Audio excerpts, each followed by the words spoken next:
production cosaan te ñëw anu saala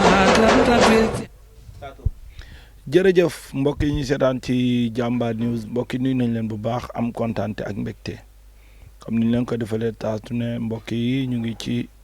le 26 avril 2026 ñu jógee arène nationale léegi combat boo xamante ni àdduna bépp ñoo ko doon xaar mu doxoon ci diggante Liss Ndiago ak ki nga xamante ni mooy Diop 2 mbokk yi macha allah xale yi remplir seen mission mais remplir ensuite seen contrat ba mu mat sëkk. waaw xaw ma nag ba xam am na yeneen yu leen dese waaye yii ñu dund tey remplir nañ ko ba mat sëkk mooy ñëw nañ arène nationale en masse indi mbooloo wane jom ak fulla ak fayda ba ki nga xamante ni mooy Diop 2 daan Liss Ndiago jël bu amul benn werante dinaa waxtaan ak Aline Gueye ndax Aline Gueye nag dinaa ko laaj digganteem ak ki nga xamante ne mooy Matar Ndiaye lan la daje na ñaari yoon Matar Ndiaye lëng ko yóbbu Matar léegi laaj nañ ko mbokk yi dégg ngeen ay kàddu yi nga xamante ne rotal na ko jëmale ko ci ki nga xamante ne mooy Aline Gueye mais ñu nuyu ko bàyyi ko mu nuyu mbokk internet yi su ko defee ñu wéyal waxtaan bi Aline ñu ngi lay nuyu baax di la siyaar di la encourager ci défaite bi. waaye mais Cheikh bi maa ngi lay ziar bu baax a baax di nuyu waa Jambar News yëpp mais aussi di nuyu suñu mbokk internet yi ñi nga xam ne ñu ngi toog dañu seetaan tardivement aussi ñu ngi nuyu ñëpp aussi di leen di kontaan ci façon ni ngeen di liggéeyee. c'est-à-dire que ne làmb jeex na ñëpp dem nañ tëdd seen kër yéen ngeen enchaîné si guddi gi di liggéey loolu fonk sa métier rek la quoi ñu ngi leen si encouragé bu baax a baax a baax a baax voilà. dafa mel ni da nga sedd defet bi ba léegi bàyyeegu la. non du loolu donc xam nga nag làmb bu ñëwee da ngay sonn dafa am période bi nga xam ne dootoo yenn la too fanaa la too yaa ngi def lu nekk et puis yéen fi ngeen ma fekk lu muy yow la rek la bu doon keneen kay kenn mënu maa wax la xanaa suba rek yow boog ma jëkkee yow maa ngi naan la suba. mais nag am na nga xam ne moom sa nit lay doon bu ne boo ñaaree sa loxo mënoo ci dara te yow ci nga bokk parce que gis naa tànk yi ngay dox ci làmb tànk jàmm la tànk defar la yore sa puso di ñëw te puis man loolu dafa ma neex ci doomu aadama te dama ko gis si yow donc ma lay si gën a encouragé nga continuer ci lancé boobu waaw nga continuer ci bu baax a baax voilà. Aline Gueye bi ma seet si tey mooy ban Aline Gueye ménageur wala préparateur mystique ndax dafa mel ni ménageur bi tuxu na mais tey Aline Gueye préparateur mystique laa gis ci digg géew. non balaa musóor beeg yu mel noonu. non manager bi la xam nga man nag Liss du ma manager am man papaam la. moom sama doom la moom buy bëree sama doom mooy bëree moom doom la ci man te defe naa ne yow fekk nga cuuj ba seq yow fekk nga lépp ba ñuy débuté maag moom lépp fekk nga ko histoire bi defe naa ne yaa ko jëkk relaté waaw li nga ci xam kenn xamu ko ci. donc loolu la tànk boobu laay toxee ak moom ba tey et puis règlement yu bees yi xam nga bu njëkk ba dafa nga naan préparateur mystique day dugg ci biir enceinte bi léegi nag comme dañ leen tere mënatuñ fa dugg entraîneur aussi ñu koy tere mu laal ay galaaj yow tu seras obligé yow mi manager bi accompagner sa mbër jàppale ko ci côté boobu yëpp quoi taxawu ko lépp lu ci war nga def ko loolu moom moo koy indi maa ngi leen di maa ngi kaas loolu sax si ak waa fédération naan leen mais yéen il faut ngeen xool beneen méthode parce que manager du préparateur mystique maa ngi leen siy tooñ chaque jour maa ngi leen siy tooñ sax ñoom quoi loolu rek la voilà. combat bi nekk na combat boo xamante ni ci wàllu cachet ñëpp nee nañ cachet bi moo bari ba toll ci lool moo tax Aline Gueye jël combat bi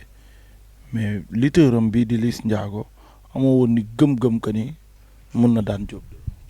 ñooñu xamuñu làmb ba ni may wax ak yow jàpp naa ne Liss Ndiago c'est le meilleur lutteur de l'arène. parce que xam nga nit ki nga xam da nga cheminer ak moom ensemble di toog muy def ay exploit nga koy seetaan di ko xool contact muy def lu muy def mi ngi mel ne Eumeu Sène mii tey mais Ada Fass daan Eumeu Sène boo ko seetaanee mbapat da nga naan Eumeu Sène daf ñoo yab Eumeu Sène lu mu bëree mbapat ba tey bëree goo ko ci arène bi Liss noonu la mel Liss mënoo wax lii lay bëree moo tax su ma déggee des fois chroniqueurs yi ñuy wax ay rey daf may jàpp parce que may xam ni kii xamuñu Liss bu ko neexee tegal le pied gauche bu ko neexee tegal le pied droit lu ko neex lay bëree day song boo ko songee lu mu war def mën na ko def amul lu mu tële ci bëri li nga xam da nga ñëw nga taxaw nga ne lii kéem la faiblesse Liss Ndiago la ci làmb mënoo ko am te il apprend très vite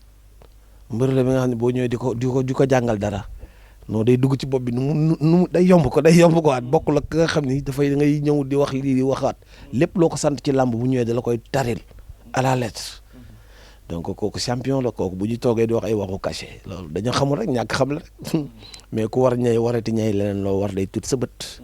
waaw du problème mu cachet tey adversaire bi ñu doon bëreel may profité sax di ko nuyu di ko féliciter encore une fois parce que xale bu baax la xale bu yaru la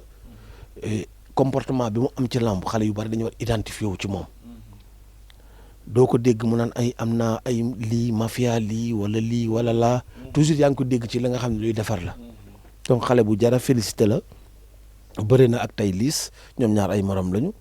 mu yàlla may ko ndam mu daal ñu ko si encouragé ñu koy félicité bu baax a baax di encouragé sama poulain ci loolu man liis défaite bi defuma dara parce que xam naa ay capacité xam naa égalité am fu mu doon méttee ci man mooy mu ñëw tey wane yaafus bu boobaa dina ma métti trop. wala bañ a indi état. mais xam naa lu mu liggéey ci combat bi bu ngeen gisee combat bi communication bi barewul woon ci suñu côté barewul woon dara ci lépp fu ñu ko tegoon mooy wax waruñu ci défaite lañ jóge liggéey rek amul leneen mu dem liggéey ku xool liis ba nga bu njëkk ba ak liis bi gis nga transformation bi nekk ci moom ak lépp li nga xam ne rek lu mbër laaj xale bi indil na ko tey buñ ñëwee stade boobu ak adversaire am li seen mag ñi ñuy woowee VIP la ñuy def ci arène bi ñoom tey ñoom ñaar ñëpp indi nañ ko loolu moom moo tax tey def naa ne ba ma jógee ak làmb ji lu tax man kuy teel a tëdd laa parce que tous les jours 3 heures du matin laay yeewu ñii tous les jours 3 heures laay jóg tee sama kurus rus naa 4 heures di ma fekk may nelaw toujours boo ma woowee 3 heures di ma jot si laay jóg donc tey xale yu mel noonu tey ñi ñuy woowee VIP yi la ñuy indi ci làmb ñoom ay xale yu ndaw indi la loolu donc vraiment dama leen di wax ñoom ñaar ñëpp chapeau waaw te loolu mooy làmb léegi xale yi di tooñ naan ay làmb xale mais wax nañ dëgg parce que tey vraiment xale yi ñëpp kontaan nañ si ñoom indi nañu fulla ak fayda te ba pare li ci gën a neex mooy bu ñuy ñibbi xale yi ñibbi nañ tranquillement ci jàmm ku si nekk dem nga si jàmm li nga xam ni loolu la ñëpp di séntu ci làmb parce que tey làmb dafa am benn grenier bu ci génn lu gëj am ci làmb mooy tey boo limee ay ñang mbaaloo ay Petit Lo ay Liss Ndiago Diop 2 ay Ada Fass ay Mor Kankang bare nañu génération bu benn crème la bu àndandoo rek daal di génn Talfa borom jaal bi gamer bi tey ñooñu ñëpp ñu àndandoo daal di génn feeñ ñooñu ñoo ci boole rek làmb la parce que seen dayoo toll na noonu bu ñu ñëwee ci làmb bu ñu bàkkoo mu neex bu ñuy ñëw public bi bëgg nañ leen ñoom ñu am nañ public ku si ñëw 4 heures tey sa public feesal na arène bi donc loolu lu ñu soxla si ñoom xale yooyu loo leen fay jar na ko tey man rêvé naa xale yooyu tey ñu ñëw am cachet ay 200 millions man daf may man ciy kontaan parce que promoteurs yi nag il faut ñu xam ne nag ku am fukk xam fukk boo ko bëggee jox juróom-ñeent compte day bare xale yi ma la fi limal nii ñi ñëpp koo ci tëgg da nga koy fay cachet parce que mérité nañ ko da nga fiy tëgg tey ki ñuy wooye mbër yi ñuy wooye VIP wala keneen mu ñëw buy ñëw ñu koy sotti gàllaaj rek lay àndal mais xale yi crème bii ma la limal tey ku si ñëw arène nationale nga xam ne ñëw na te wàllu tuus ba wàllu mobilisation ba wàllu bëre ba lépp luy neexal luy taaral lamp dañ koy def donc ñooñu mérité nañu cachet moo tax cachet man jaaxaluma daal. ci ban moment la sa yaram daw tey arène nationale ban moment. non ba ma dugg seen net ci biir arène bi xool ñaari côté yëpp mu weex tal arène bi weex mu xam ne rek couleur jàmm nga nii nag waaw lii yow couleur jàmm la waaw. bi tey weex bu mel ni stade kurpañi ku kaawo amut benn kaaw xanaa Boy Sil mais deret tuuruwul dara génnul tey moom stade bi weex na tàll ci jàmm la ñuy woote nga ñëw xool stade bi xam ne ñëpp jàmm la ñuy woote bon mu ñu si gërëm nag vraiment di ci remercier aussi promoteur bi waaw di ko encourager promoteur bu bees buy soog a ñëw xam nga tey nga nekk promoteur bu bees ñu ne salaamaaleykum maaleykum salaam rek nga tëgg xale yu mel noonu yàlla cërale la sa première journée mu mel nii tu n'as plus droit à l'erreur tey ñoom dugg nañ ci làmb tëgg fi journée bi nga xam ne xëy na nit def na 10 ans ci làmb wala lu ëpp 10 ans tëggul lu mel nii donc tey ñi def nii arène nationale barewul tey boo def naa ni su ma juumul Sokh ak Franc ñoo jëkk feesal arène nationale loolu def naa jàmbaar ko tëggoon ñoo ko tëggoon donc jàmbaar moo jëkk réussir mission bu demee noonu donc ñeneen ñëwaat donc promoteur bu bees encore bu ñëwee moom it def lu mel ni dañ koy encourager vraiment di ko ñaanal di leen wax bienvenue parce que tey jàpp naa ni promoteurs yi doyuñu ni may waxee ni manager yi doyuñu loolu laay waxee ni promoteurs yi doyuñu parce que xale yi bu ñu nee bay lim ay 6000 licenciés 7000 licenciés donc ngay lim ay promoteurs naan promoteurs yi matuñu 20 loolu baaxul donc promoteur yi war nañu mën a gën a yokk te nu muy yokkee mooy promoteur bu ñëw ñun ñëpp ñu àndandoo jàppale ko mu réussir mission ba nga xam day ñemee toogaat donc moo tax promoteur bu bii ñëw nii tëgg lu mel nii ñun ñëpp dañu war a dem jàppale ko bu baax a baax mu desaat ci lamb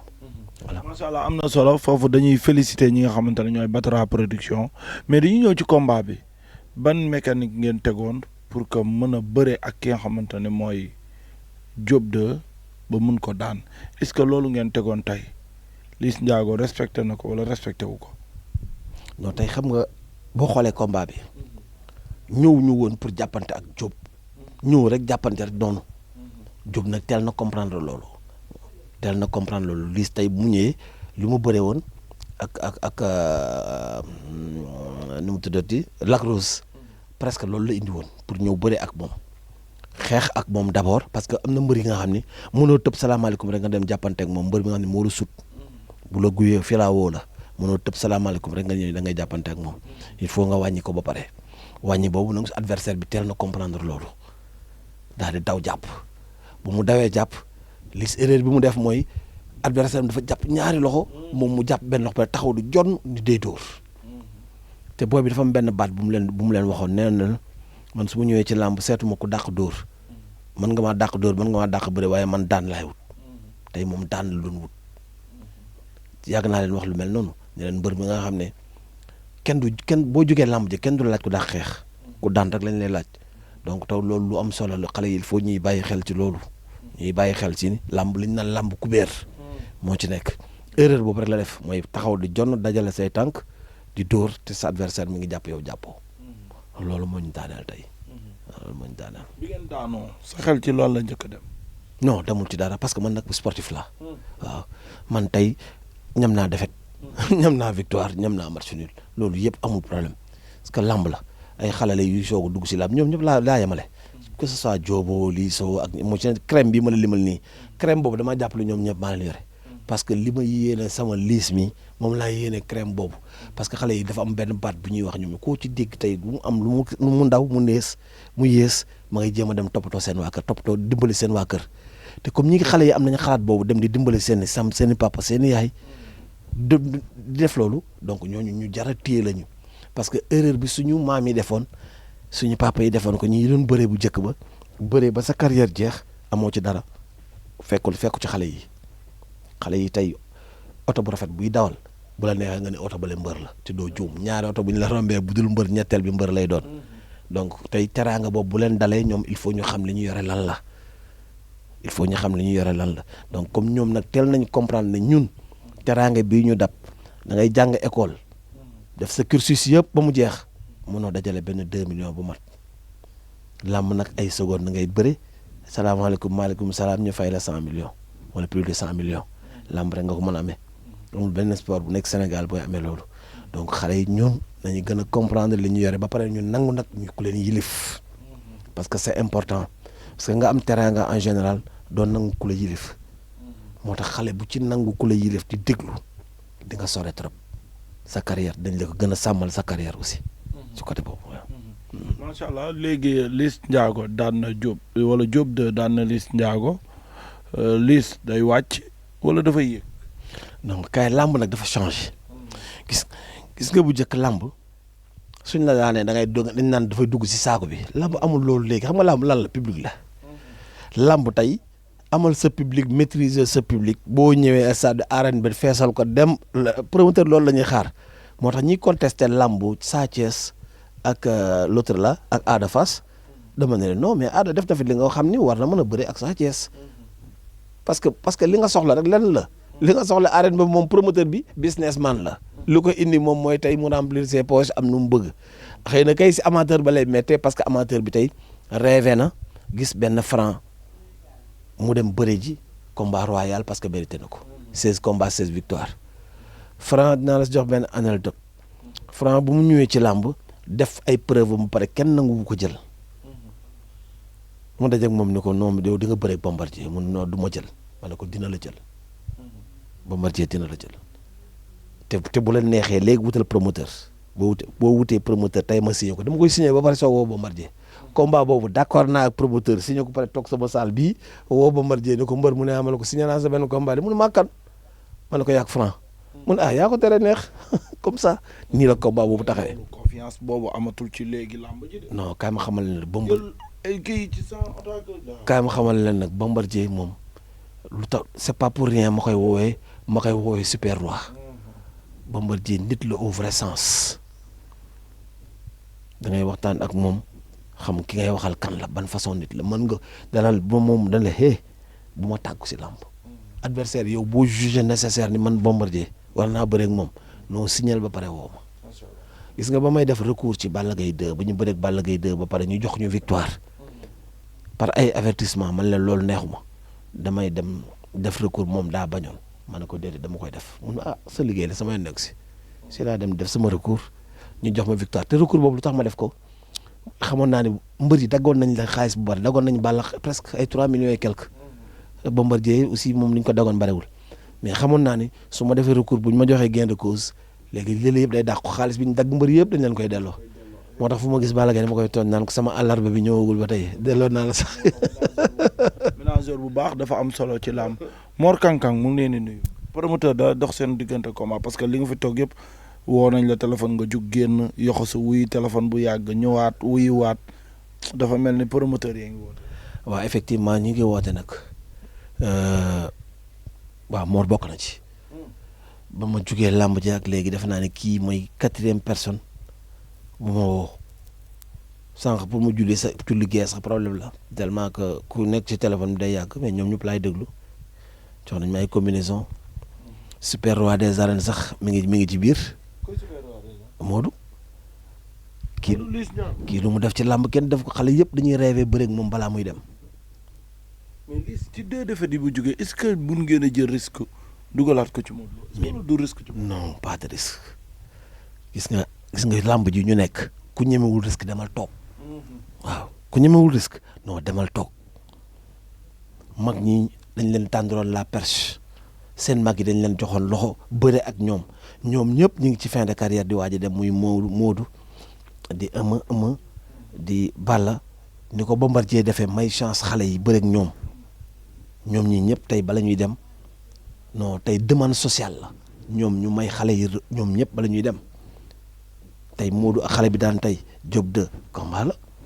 yooyu yëpp ay combat la yooyu yëpp tey mooy crème sama crème bi ma la limal léegi. ñooy jël Diop 2 moo gën a nekk lu jaadu ko jël Liss Ndiago. preneur man je suis preneur. man li may bañ rek tey mooy tey monument bu mel ne Modou dem te ñamul ci xale yi loolu rek mooy sama inquiétude. waaw mais on ne sait jamais xam nga nag te nag gis naa ni bañkat la war na mën toppaat couronne ni ko Bombardier defee dem perte couronne ñëw xeex ba ñëw nanguwaat sa couronne non moom mën na ko parce que loo soxla ci mbër fu la jëf jom ja lépp mu ngi ci Modou caractère ba c'est pas pour rien tey mas ngaa gis benn tey mbër bu nga xam dajale na ay ambassadeur indi leen fii dajale ñi ñëw di ko fekk fa muy entraîné ci non mais dëgg la non mais kii monument la Modou institution la Modou question ko da ngay bokk écurie Thiaroye wala nga écurie Diamaguène Sicap Mbao wala écurie non Modou national la dootul Modou parcelle même mu nekkul roi yi parce que jot na fi liggéey li nga xam ni ñëpp dañ ci Tyson dañ ko doon xaar Tyson dem moom mu ñëw incarner plus que ça def la nga xam ni sax plus que ça donc xam naa ni tey ay projet am eggagul mébét bu mu am ci làmb xam naa ni pareegu ci defet nag dal na ko ci diggante bi ak làmb ñoo ànd parce que chaque dimanche kenn daanu moom ala kulli àll ba kenn nax fii ak làmb nga am moom chaque dimanche fu moom ku daanu. macha allah Ouzin nag combat bi gën a metti mooy Liss Ndiago Eumeu Sène ndax ñoom ñaar ñëpp ku ci nekk ci 2 défaites nga jógee teg la ko ba pare Ada Fass daf leen a boole Ouzin combat boobu dina metti de. man bañuma benn combat. yéen ñaar ñëpp ci 2 défaites. foofu am ku jël 3e défaite. man Alioune Gueye bañuma benn combat man promoteur bi na xam man maay kan rek na xam sama mbër xam sama valeur mbër mooy kan parce que sama mbër nag fi mu toll day liggéey man mbër moo yore da ngay liggéey da nga toll ci liggéey da ngay liggéey waaye ay toog fii di année blanche ak ay yooyu man nekk ma ci de man bu doon sama sago Liss day bëri 3 combats par an. est-ce que bàyyiwul dégg naa sax ñu ne posté na sànq ne bàyyi na bëri. bu na posté papa ma ngi nii toog moom lu mu wax kontewul kooku bàyyi kàddoom ma yor léppam lu mu wax kontewul. kon bàyyiwul bëri. ba yow lu tax may bàyyi bëre yow dafa nga ni yow tey maag moom pacte la ñuy signé eggaguñ si pacte bi. mais egg ko leen ci pacte bi muy bind di posté ci. loolu te wan garmi bi ci moom moo lay wan jàmbaar gi ci moom moo lay wan loolu tey bu toogee nii am defet bëre ñu daan ko aada daan ko mu bërewaat jóob daan ko mu taxaw siisu ni day bàyyi yéen gis ngeen ni day bàyyi demul bay bàyyi donc demul bay bàyyi après gis nga fii la carrière am di déclenché sànq am na ko ma si doon waxtaanal nee naa ko xam nga tey am nañ defet ni waaw ma ne ko sama carrière mi ngi soog a débuté te prochain sortem ngeen soog a comprendre li ma leen di wax lan la. boo amoon kàddu yooyu wax sa fils à travers Jambar News instant yi xam naa ne bu vidéo bi duggee dina ko gis yan kàddu lay doon. fils man xam naa say capacité yow du léegi nga war a xalaat sax ay waxi bàyyi làmb li la dese si làmb mu ëpp junni yoon li nga jot a def ci làmb dafa koo dara waaw ñi la dese si làmb li nga war def maa ngi yow pacte la ñu signé te pacte boobu àgguñ fa te fii ak àggugoon fa man dama sacrifié xam man maam moom Lune Production daan tëgg làmb jël sama structure tëj ko ndax jëmm ji parce que pacte bi ba signé ak moom roi des arènes la moo tax ma teg Lune Production si suuf tey bu déggoon daali tey roi des arènes tey suba ma ubbiwaat sama Lune Production bi parce que loolu laa signé woon ak moom parce que am na situation yi ma ko fekk te bëgg naa ko fa génne te moom xam na ne nañ fa génn doful dina jàpp ko dof yow ci kanam roi des arènes laa jëm ak yow. incha allah maa ngi lay jaajëfal bu baax a baax a baax. waaw mais jërëjëf maa ngi leen di sant aussi di leen gërëm encore une fois di leen masaw aussi si lii ngeen def coono la parce que làmb jeex aussi ngeen defaat tour bi nii te xam naa ne du su man ngeen njëkkee def ngeen gis ngeen dem ngeen ci Diop ndeysaan ma koy félicité waat bu baax a baax muy xale bu baax xale bu yaru aussi xam nga moom dañoo bokk sëñ Babacar muy xale bu yaru wala gisee na ay père yow bëgg ma dajeeg yow ma ne ko amee dara làmb la yéen naan da ngeen di mayante xaalis rek da ngeen di mayante xaalis làmb noonu la quoi et puis may wax lu làmb yëpp ñu leen di sant di leen gërëm di félicité encore ñaari mbër yi bëre tey fulla ji ak fayda yi mais supporters yi aussi ñu leen di gërëm li ñu def tey ñëw nañu si fulla ak si fayda supporter seen mbër làmb ji jeex ñu dem ñibbi tranquillement ku si nekk dem jullee ji timis seen kër aussi fédération bi aussi ñu leen di sant encore di leen gërëm ci lenn mooy li fi CNG bi bàyyi woon liñ ko continuer làmb di teel a jeex bu njëkk ba 22h ñu ne sifflé gu ñu grand combat bi léegi 19h maximum 20h dina la fekk sa kër donc loolu nag tey na continuer di am waaw loolu di continuer te roi des arènes nag ma ne ko na des ba ci kanam moom ba tey roi la moom du changé super roi la def nga fi lu kenn deful 7 ans nga yor ko couronne loolu moom mënatul am ci làmb donc toogal xaar jëlal combat léegi jëlal ci xale yi bëri ak ñoom voilà jërëjëf mbokk yi dig daje ba ëllëg incha allah ci beneen xew-xewu làmb jërë ngeen jëf.